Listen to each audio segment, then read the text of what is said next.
The financial views and opinions expressed by the host and guests on this program do not necessarily reflect the viewpoints of 1077 The Bronx, Rider University, or Certified Wealth Management and Investment. The material discussed is not designed to provide the listeners with individual financial, legal, or tax advice. Show me the money!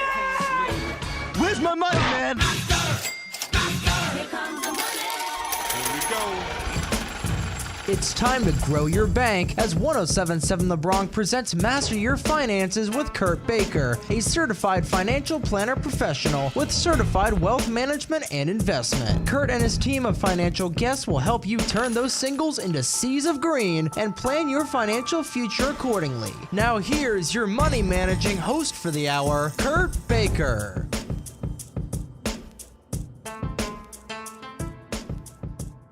Are you aware of how community banks can assist you in economic situations, particularly an inflationary one? Do you know what resources community banks can offer? Pat L. Ryan, President and CEO of First Bank and a member of its board of directors, will teach you everything you need to know about community banks. Today, we'll inform you about the value of having a good corporate neighbor in your backyard. Pat, thanks for coming on again. You've been on before, and last time you were on, we had not had a number of things happen. One, we didn't have a pandemic occur. And two, inflation was relatively low. So we only have a little less than an hour. So we'll try to cover as much of that as we can.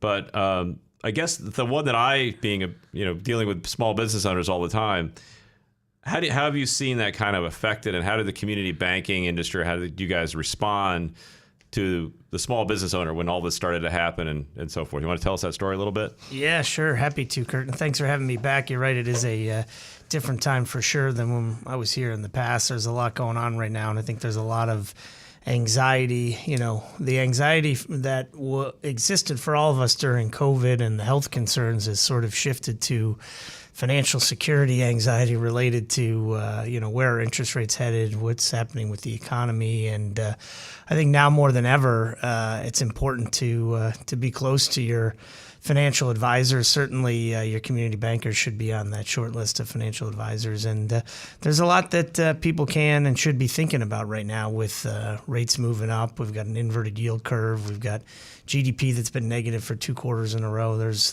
a lot of different things for folks to be thinking about. So I think it's timely to have this discussion, and looking forward to the chat. So. Yeah, you just mentioned the negative yield curve. Now, I know what that is, but just for the listeners, you want to describe what that is, and some of them may not know what you're talking about. And how does that impact the bank, or how does that impact us as consumers or as business owners? How does that actually impact us a little bit? Yeah, I appreciate you pointing out I get a little jargon heavy sometimes. So okay. Thanks for.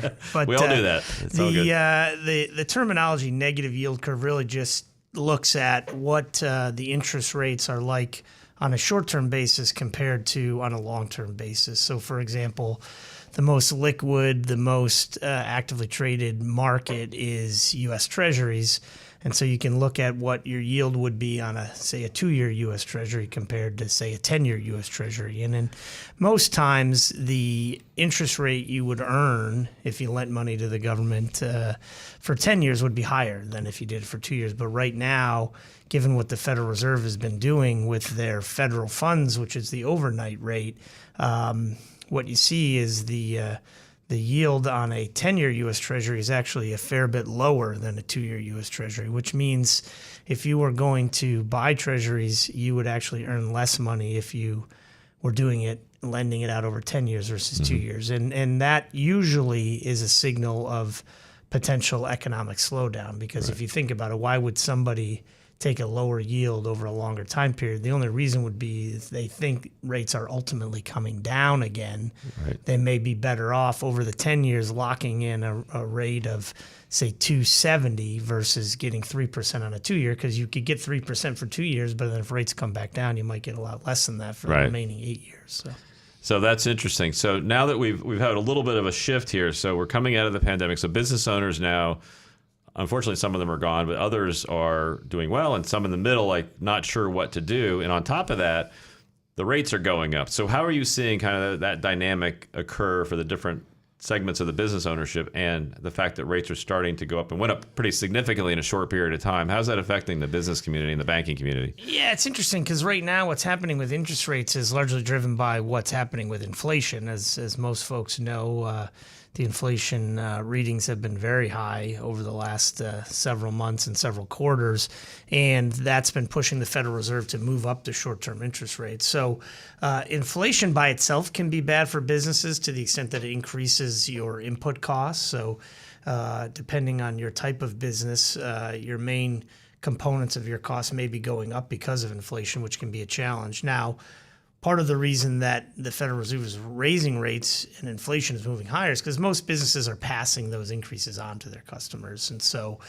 what we're seeing is even though expenses and costs are moving up for businesses, revenue's moving up in line. So currently, most folks are actually doing fairly well or better, because the other thing that's happening is businesses are struggling to get staff. Right. And at the end of the day, that creates long-term challenges, but in the short run, assuming they can still produce their product or service and they're selling it at an even higher rate, their short-term profitability is better because they're doing it with fewer people. In essence, they're finding ways to become more efficient. So I think for the time being, businesses are doing fine, but everybody's rightfully concerned about what the future holds and how much higher our rate's going to go. And so, everybody got used to paying 3 and 4% for debt, and that made operating businesses a little bit easier. Now rates are in the 5% range, and that is an added expense that businesses have to incur. But I think we all need to remember that those 3 and 4% interest rates were unusually low, and I think over most cycles, most businesses will tend to pay between mid 4 up to 6%, depending on what the economic situation is. So I think in some ways what we're seeing is a normalization of interest rates. It just feels difficult because we got used to paying a lot less for a long time. So Right, that's very true. And I guess, you mentioned that the labor shortage is a little bit of an issue. So, I go like to restaurants and stuff. I know some of them have shorter hours. They have, the labor shortage and so forth. So how does the community bank help the business owners now that the rates are a little bit higher? And how do you look at the business itself? Because you must be looking at it a little bit differently. If I'm a restaurant owner 3 or 4 years ago, you're probably analyzing my numbers a little bit different than you might be now. So are there any adjustments you're helping business owners kind of figure out, or how do you determine? Because we don't really know what's happening. So you get a different risk profile, I guess is what I'm saying. Yeah, exactly. The risk profile's changed, although, admittedly for the time being, I think most businesses, the ones that survived the economic shocks from COVID, are actually doing a little bit better, both because profit margins have improved for the reasons we discussed, and their balance sheets are better because, they were able to use stimulus funds to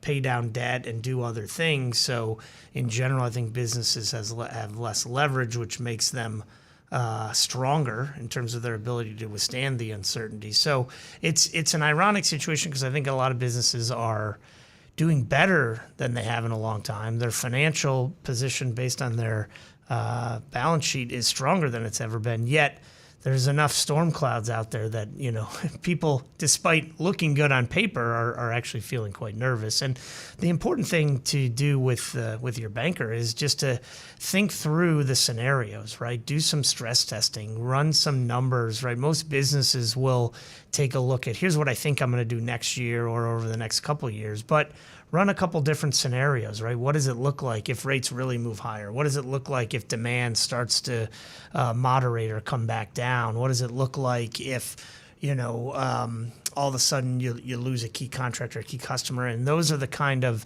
scenario analyses that can be very helpful so that you make sure you're in a decent position if some of the potential bad things happen, right? At the end of the day, there's always potential for bad things to happen. I think most business owners that have survived over long periods of time have done it by making sure they're protected in those downside scenarios. And that's where, conversations with the bank can be really helpful.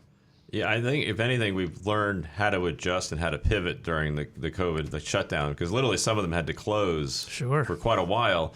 And so they've done kind of the ultimate stress test. How do you handle a closure and a readjustment? So, what were some of the strategies you saw then? And is that what we're learned? And now, are they more educated, I guess? Since they went through this, do you feel like the business community is a little bit more educated? And you also mentioned they're concerned about lending. So what's the demand for capital look like now? Because you got two things. Rates went up, and people are a little bit concerned. If I'm a business owner, I own a restaurant, am I going to open up another location? I mean, I know people that are actually expanding right now because they're Sure. like, hey, there's a void now, so Well, I'm going to and- go out and do things that maybe because other people went out of business. I mean, what kind of things are you hearing from business owners? There's a big question right now. There's in certain segments, and I think restaurants are one of them, where demand has not only rebound post-COVID, but it's higher than it's ever been. A lot of the restaurateurs that survived are doing incredibly well right now. And of course, microeconomics teaches you, macroeconomics teaches you that, the more successful the restaurants are, the more folks will get into the game to the eventual equilibrium point where folks won't make as much money. So that's what I think people are trying to think through is this spike in demand a temporary spike, or is it a fundamental change? You mentioned something about the COVID being, the ultimate stress test on businesses. And I think that's right from an operational standpoint. I think businesses had to find ways to get incredibly creative to continue to operate and survive during, an unprecedented period of change and restriction.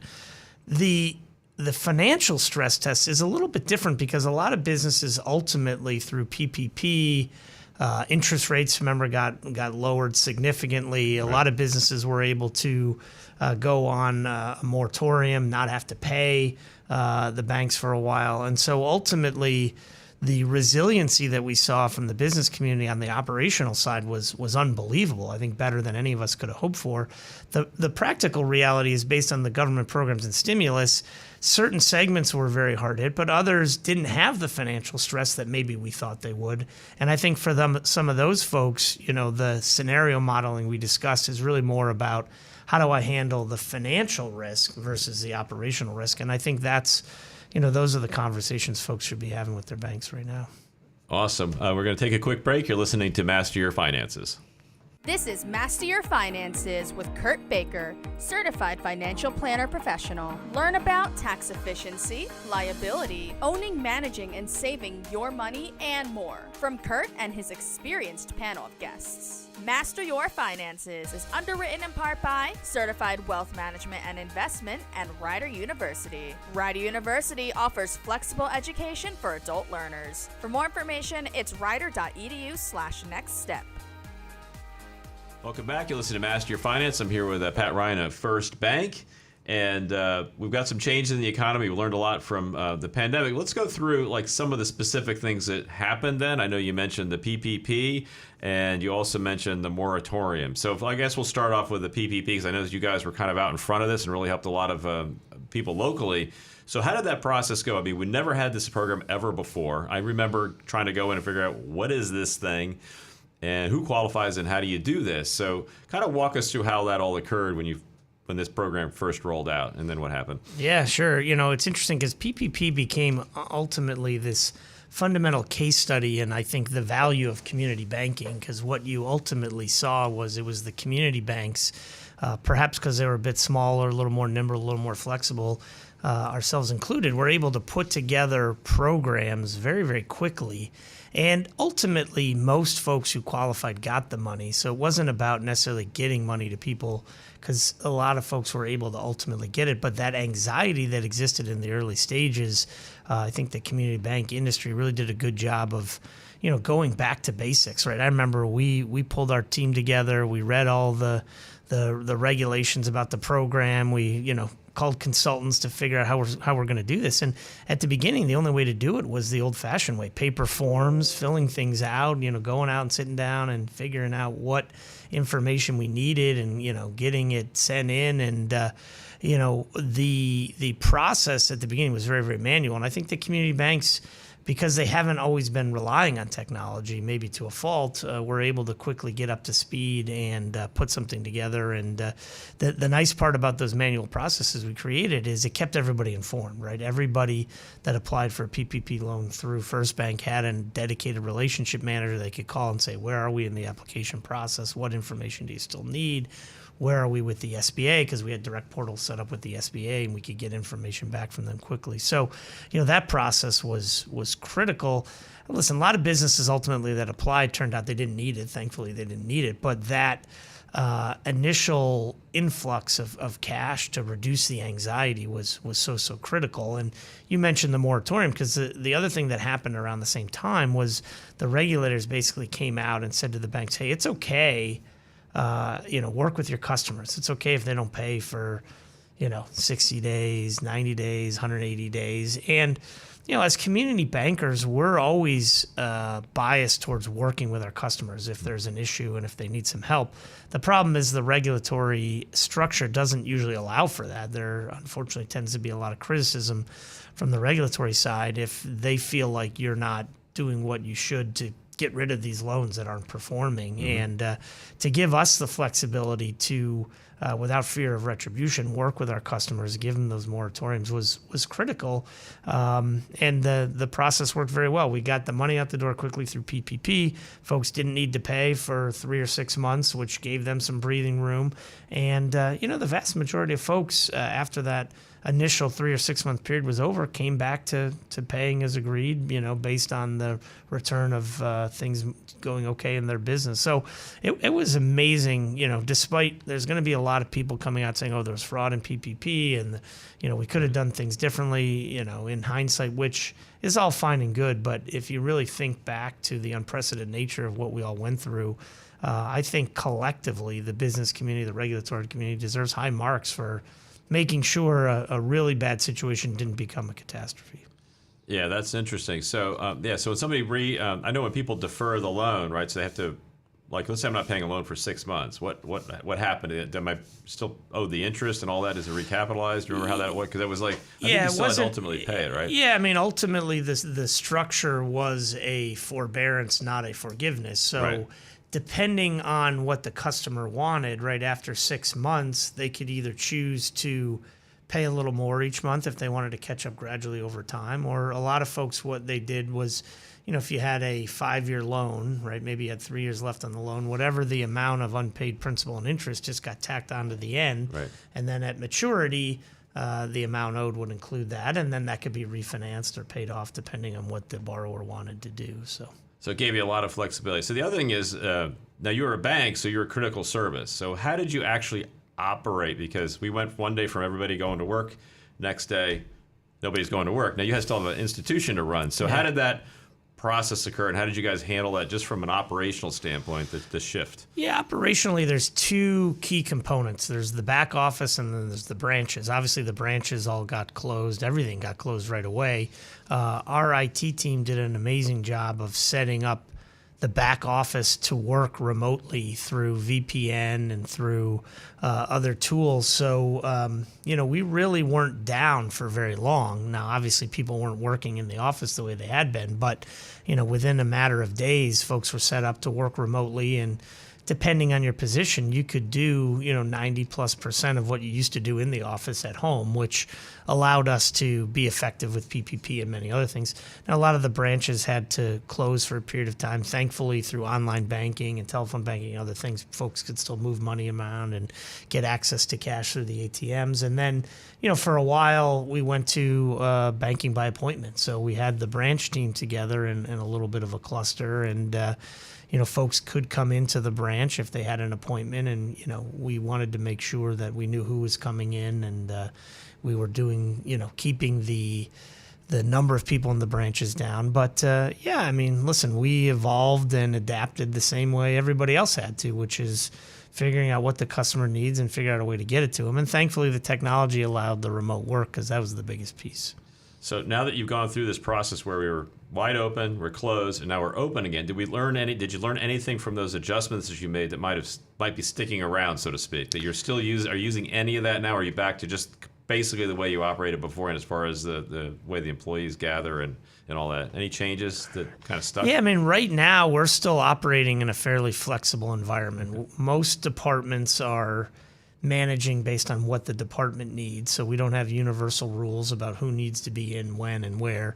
We have set things up so everybody has dedicated in-office space. We haven't gone to a hoteling environment per se, but that's largely because we had the space to use for it. But most departments are set up where folks are in 2 to 3 days a week. Not everybody in the same day, but And the other thing is, in terms of things that stayed, I think a lot of folks that might have been hesitant to adopt certain technology solutions, whether it be online banking, remote deposit capture, taking pictures of checks with your phones. I mean, those are the most obvious examples. Folks preferred to go into the branch. So they said, well, okay, I know that exists, but I don't mind going. I like the personal interaction, blah, blah, blah. Well, a lot of those folks sort of had to learn how to use the technology. And I think as a result, some of them are coming back, but I don't think they're coming back with the same frequency that maybe they were before. So I would say it accelerated the trend that was already underway, which is the reduction in the amount of time people are spending in the branches. So, the big term in our industry is omni-channel, right? Making sure that folks can bank the way they want, where they want, how they want.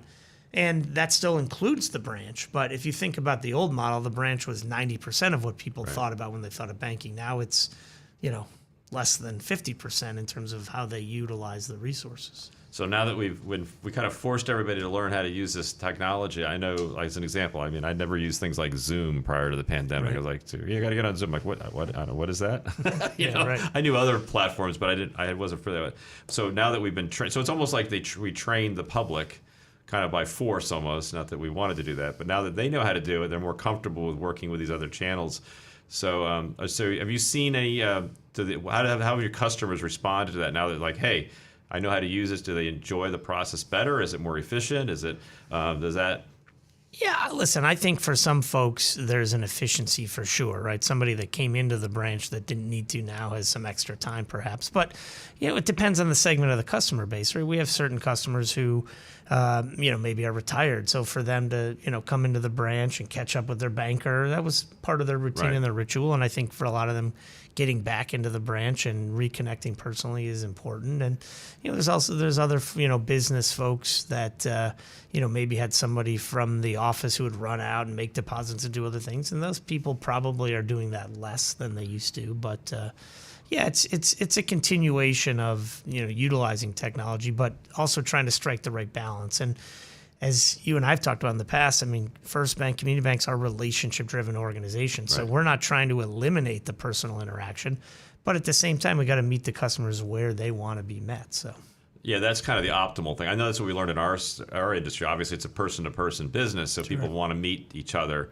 But it's kind of nice, and what we found is it's like an add-in, right? So I found we had more touches, more communication with the client, because now not only do we have the option to meet in person, if there's something quick they want to do, they can just do it right then, right? And so they get that part of it done when maybe they would have said, I want to go into the bank, but I don't really have time to do that, so let me just go. Now I know how to deposit the checks, so let me just get those checks deposited. Because that's my wife. She loves to go to the bank. She loves to hang out there. My daughter and I are like, just take a picture of it. You don't have to go to the bank, right? So, but she likes that social interaction, and that's just the way it is. So I completely understand both sides of that. Kind of observing it myself, and I guess you're seeing that too. Yeah, and we see that with our commercial customers, where we have some that are very eager to get back to meeting in person, and then we have others that are, just as happy to do a Zoom or something else. So. Right. Yeah, that's awesome. We're going to take another quick break. You're listening to Master Your Finances. This is Master Your Finances with Kurt Baker, Certified Financial Planner Professional. Learn about tax efficiency, liability, owning, managing, and saving your money, and more from Kurt and his experienced panel of guests. Master Your Finances is underwritten in part by Certified Wealth Management and Investment and Rider University. Rider University offers flexible education for adult learners. For more information, it's rider.edu/nextstep. Welcome back. You're listening to Master Your Finance. I'm here with Pat Ryan of First Bank, and you guys did a great job. I know just people that have been involved with you, that awesome response during the pandemic and how you guys got the money out the door, so to speak. Because I know initially people kind of forget all that, but that was really a huge stress point, especially for small business owners wondering how they were going to manage all that. And you guys stepped right up and took care of it about as fast as anybody that I'm aware of, which is fantastic. So that brings us to another question. Like, some people don't really understand the concept between like your major, like Wall Street type banking operations and then the community bank. Now, you've actually been exposed to both, right? So when you first got out of college, where did you go, and how did that experience relate back to what you're doing now? Yeah, well, like a lot of kids, I went to a liberal arts school up in upstate New York called Hamilton College, had a great education, but didn't necessarily learn what I wanted to do for the rest of my life while I was there. And so, my father was a career banker, and I always had a bit of an interest in banking. So I applied for and was fortunate enough to get a job at Goldman Sachs coming out of college, and learned a ton, had an incredible experience, but at the end of the day decided to take a look at other things before making a final decision, just because of some of the trade-offs that are there. I mean, the quality of the work is incredibly interesting, incredibly demanding, learn a ton. I certainly get compensated well, but there was an important piece for me that was missing, which was the community impact piece. And it's not a knock against Goldman or the Wall Street banks. It's just not their business model, right? They're designed to raise capital for the largest companies and governments all over the world.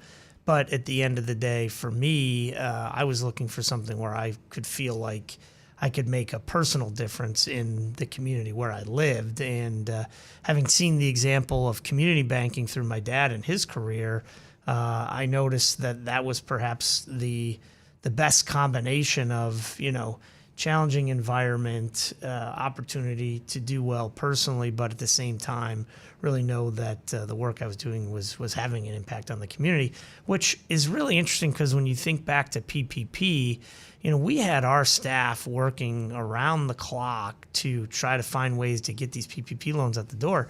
And you'd think, geez, that sounds terrible. Everyone's working all the time. But so many people that are in community banking are doing it because they want to help, because they want to make a difference. And here was this program where everybody really could see firsthand how our role as bankers could be so important to the communities we serve. So it was really very rewarding, despite all the, the sleepless nights. Yeah, I mean, did you have any response from any of the people that you dealt with, the business owners? Anybody says, "Hey, wow, I'm really glad you guys did this for me," right? Oh, sure. I mean, you could hear the anxiety, you could hear the fear in the voices of the folks you were talking about, that, everything that they built over the course of their professional career and for their families was at risk. And just to not only be able to get them access to the funding, but just to be able to help them know, okay, here's where we are in the process, here's what's happening. And it became an incredible relief for companies to know, hey, I've got somebody working with me who can help. And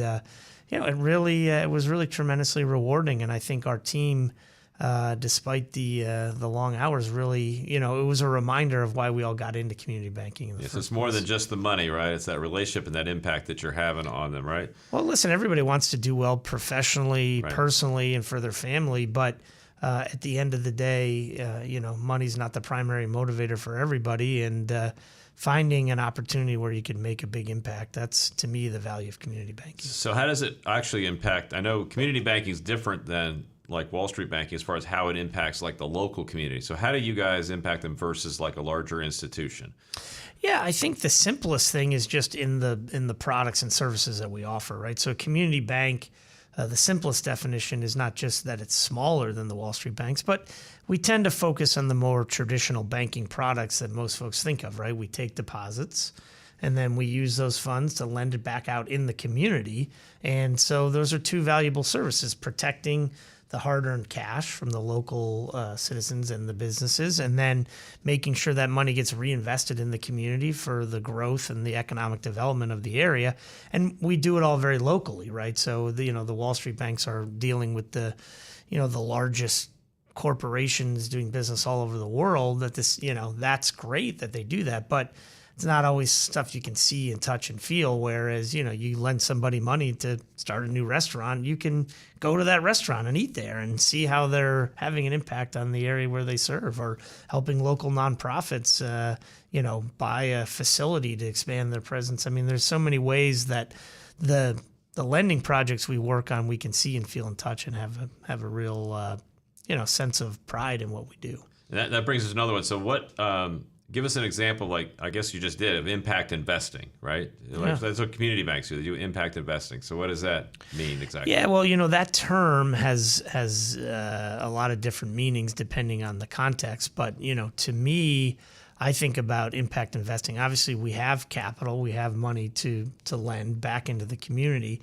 And the fact that we're helping make sure it gets channeled to, successful organizations that can repay the money, right? A lot of folks, they get angry. They think, well, why wouldn't the bank lend me the money? Well, the reminder to the community is it's not our money. It's your money that we're lending. So you want to make sure we're being thoughtful about where it goes, but then ultimately seeing how it does have that impact. Because, think about the things we finance: corporate acquisitions, which creates jobs. We finance equipment acquisitions, which usually means people hiring, companies hiring new people to work the equipment. It's working capital to allow the business to grow. It's buying real estate so they can expand their office presence or their warehouse presence. So a lot of what we do doesn't just lead to the financial success of the business and the benefit of the employees that work there, but it a lot of times leads to growth and new jobs. And there's knock-on effects, right? You have a new business that enters an area. All of a sudden there's secondary and tertiary businesses that are tied to providing services to that company, and so the economic impact can really be significant. So it's a great multiplier. I know one thing that sometimes people are. You mentioned it. You touched on it just briefly. You said, well, sometimes the bank will say no, but I view that as like you're preventing them from making their own mistake, right? Because I think sometimes people don't realize that the finance entity, the bank, really is there to help you. And when they tell you this doesn't make sense financially for you, there are good reasons for that, right? So can you explain a little, just touch on, I don't want to get into your details of your underwriting, but why underwriting is important and how that actually assists the bank, assists the business owner become better at what they're doing? Well, listen, 100%, right? Sometimes somebody will come and say, here's my idea, here's how much I want to borrow, and our review of the facts will be, A, maybe the idea is not the best idea for certain reasons, or B, the amount of money they want to borrow might just be too much. And the risk associated with debt isn't linear risk, right? So at the end of the day, if you want to borrow 50% to finance a new project, that's going to be very low risk. You get to 60%, okay, still fairly low risk. But the amount of risk at 75, 80% is significantly more. And I think it's important for folks to remember that it's not just, if I add $1 of debt, it's just a little bit more risk. The risk curve actually,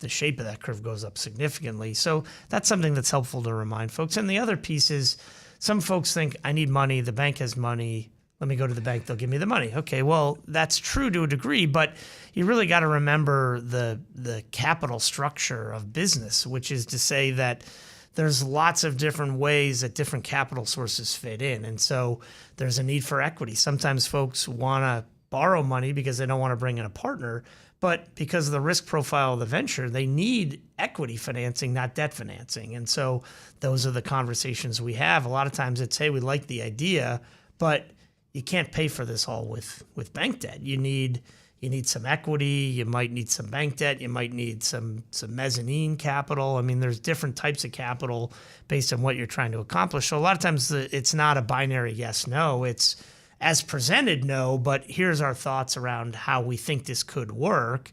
And then ultimately it's up to the business owner to decide how they want to proceed. And I think that's the key that many people don't know is that when you do sit down with a community banker, they actually walk you through essentially your business idea and say, hey, maybe this doesn't work, but here are some things that we might be able to do that could work, because you do want to lend money to a successful entity and you want them to be successful. So everybody succeeds together, right? Yeah, I mean, there's a consultative approach, but it's also, to me, the biggest difference between community banks and the international money center banks and the Wall Street banks is we want to be consultative, right? Really big companies, they lose that ability to be nimble, flexible, creative because they have to have standardized products, right? And the answer is, okay, here's my checklist. If I can check yes to everything, I'll make the loan. And if not, I won't make the loan. They're not going to go the next step to try to figure out how do we put this deal together. Right. But that's what the community banks do really well. Right. And since you're a community bank, so how do you feel? I know you guys have expanded quite a bit. So what differentiates like how you run First Bank, how you think may other community banks do? So what do you think your differentiator is there? Yeah, it's a great question because I think, quite honestly, most banks are pretty similar. There's differences in business model, but fundamentally, we're trying to compete on service. We're trying to compete on being creative, nimble, and flexible. And the practical reality is that, the percentage of the banking business that lives with community banks is 15 or 20%, right? It's down significantly from where it used to be. I think the big five banks now, 65% of all assets in the industry, in the banking industry are held by the largest banks. So at the end of the day, we're not competing that much with the community banks. From time to time we do, Right. but the practical reality is collectively the community banks are trying to regain some share from the bigger guys. Right. Awesome.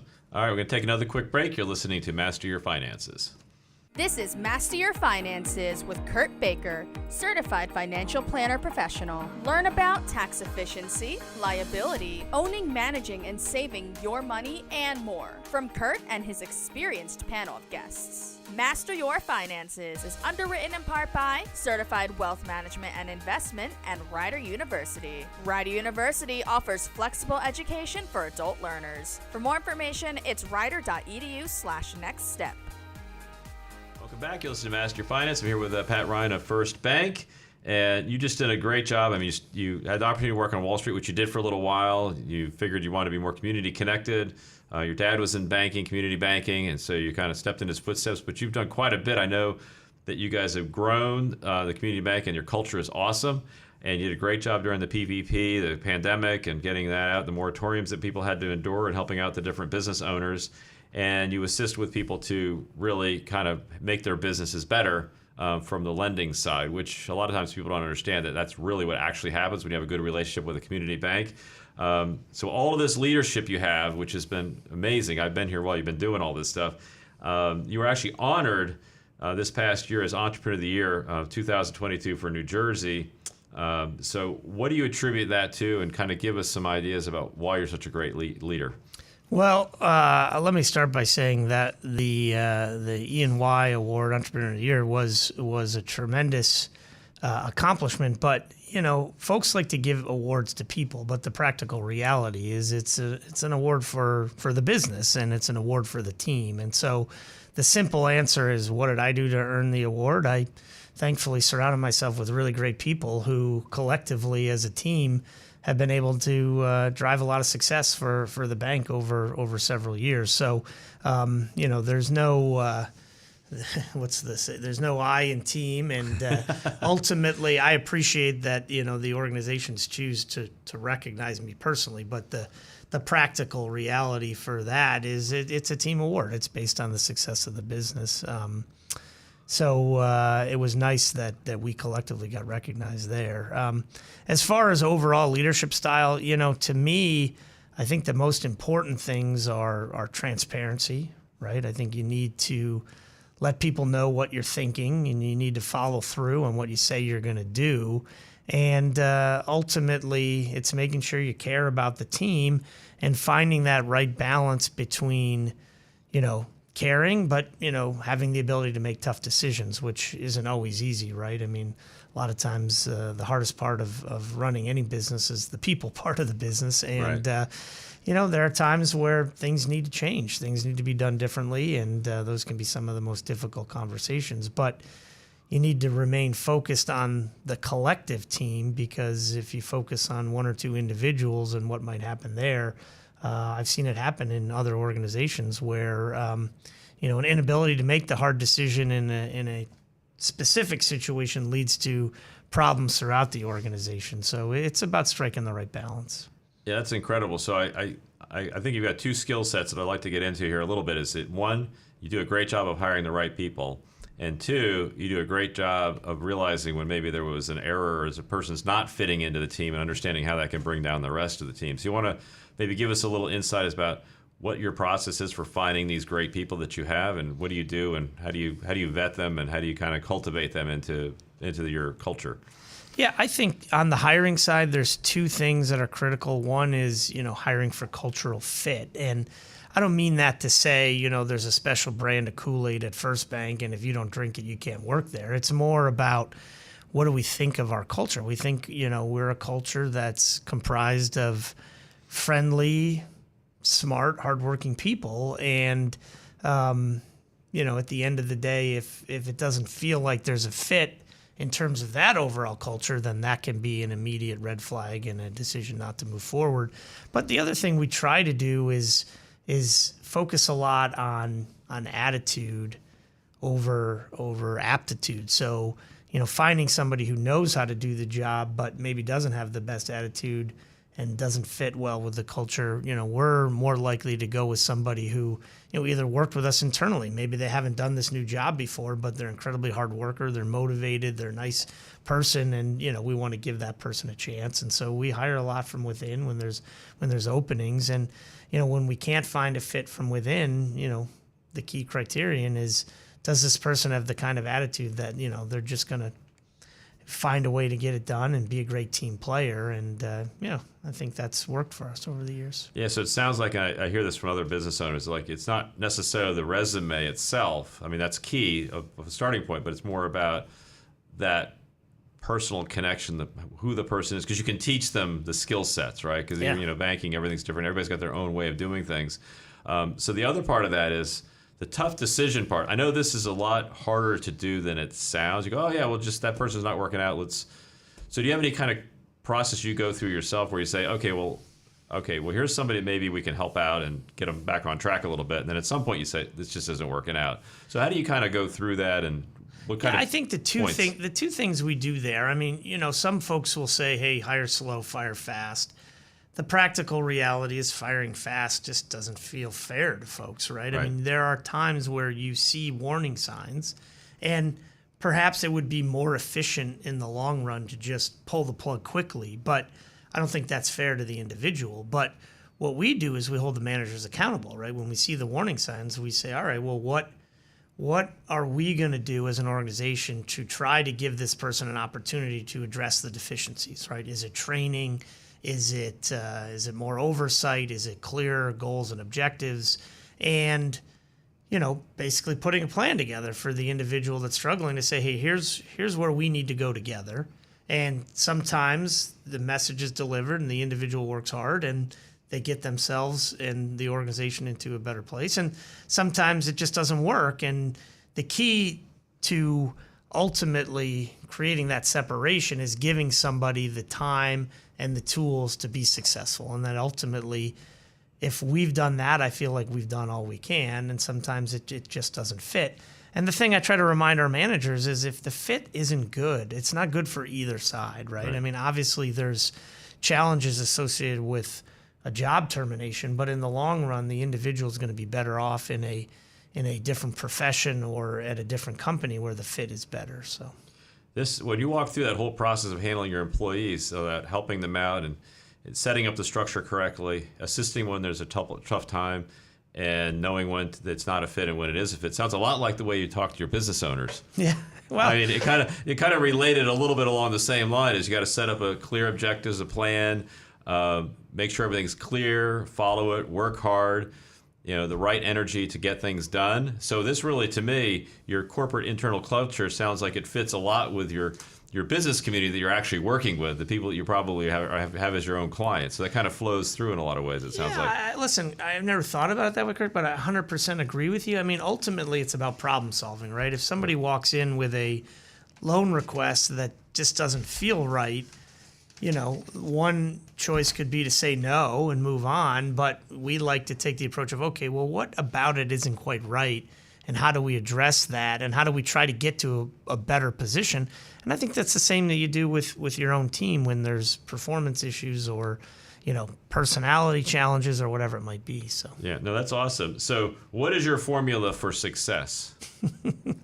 Yeah, it's interesting. I don't think anyone really has one formula that is simplistic. But ultimately, I think on the business side, it's about getting the right people in the room, giving them the ability to lead and manage effectively without micromanaging them. But then, on the backside, having the ability to make tough decisions when things aren't going the way they need to.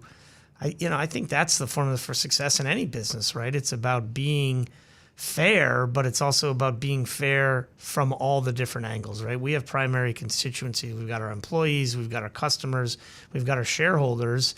And when things are working well, they're working well for all three together. Right. And there are times where things get out of balance one way or the other. And we need to remember that we've got multiple constituencies. So you might have an issue on the employee side where you might want to do something, but if it's not the right solution for your customers or your shareholders, then you might have to make different decisions. That's great. So now what's next for First Bank? Well, thankfully we've had success. So to some degree, I think what's next is, continue with the playbook. One of the things I didn't mention in terms of formula for success, for me, it's about having a very focused strategy, right? We're not trying to be all things to all people, right? We take deposits, we make loans. Now there's certain segments within there that, you could think about as their own businesses. But fundamentally, it's about staying true to who we are, trying to be best in class in both of those primary lines of business, the deposit gathering and in the lending, and then continue to do it throughout our broader footprint of New York to Philadelphia, which thankfully for us is an incredibly large sandbox to play in. So we don't need to go to the Midwest or California or Florida. We got plenty of business right here in our backyard. Our job is to continue to get the word out, continue to look for business partnerships and acquisitions that we've done in the past. And, I think we can continue to do what we're doing today in our markets and be, 2 or 3 times the size we are without having to fundamentally change how the business works. Oh, that's just awesome.